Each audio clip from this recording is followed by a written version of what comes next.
My husband flipped because our son doesn't want to eat green beans. Now, he'll be served with jail food. I, 27, have 2 children with my husband, 37. We have our son who is 3 and our newborn daughter is only 2 weeks old. Before having our daughter, I was primarily in charge of day-to-day things for our son, including meals. My son is not a picky eater, but there are a few foods he just really doesn't like, the main of which are green beans and sweet potatoes. He will eat every other vegetable with no fuss, but not those. I actually like green beans, and I still like to eat them from time to time, so usually when I make them it's just for myself, and my husband and I will make our son a different vegetable. It's not a big deal to me. Well, since giving birth, I've had to take some time for just the baby, so my husband has been doing a lot more for our son at home. It's been pretty okay until last night. Around dinner time, my husband was watching our son while I made dinner. I made baked chicken with sides, one of which is green beans. I left my husband to feed our son without thinking of reminding him about his preferences. So a few minutes later was in the baby's nursery breastfeeding when I heard my son start crying. Again, he isn't a fussy kid, so I thought briefly about going out to see what was going on, but I decided against it. Well,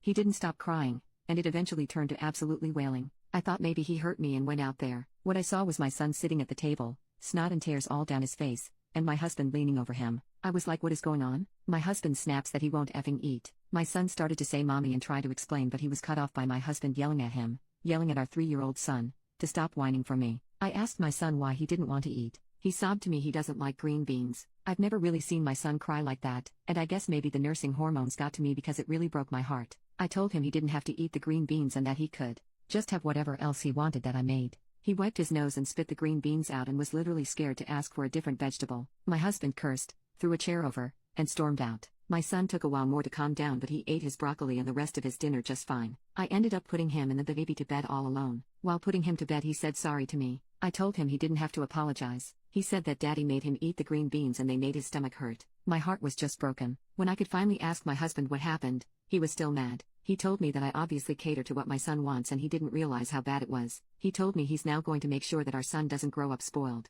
I tried to explain that having a preference for food doesn't make you spoiled. He just doesn't like effing green beans. I told my husband that he himself doesn't like fish and I don't force feed him fish, but he said that's different and our son should be grateful for what he has. He told me that I should have never come out there and fixed the problem for him just because he cried, "Mommy." I told my husband he was being unnecessarily cruel to a 3-year-old child who just wanted dinner. He just laughed in my face. I know he is not a perfect father, and I do not claim to be a perfect mother, but this was too far for me. Ada for being so mad over it? Update. In retrospect, I always knew my husband was an angry man. I knew it was only a matter of time until his anger spilled to me, and then to our children. When it happened to me, I thought I could handle it. When it happened to my son, it broke my heart. So I left, and he's tried to make me regret it every day, but I haven't. My son is happier, safer. My daughter won't grow up being scared of him and walking on eggshells like I am. I thought the divorce and custody was going to be hard and messy. Luckily, or unluckily, my husband decided to smack me in the face in front of a police officer. It's all been pretty simple now. It is hard, but if you're in a situation like this, you can do it too.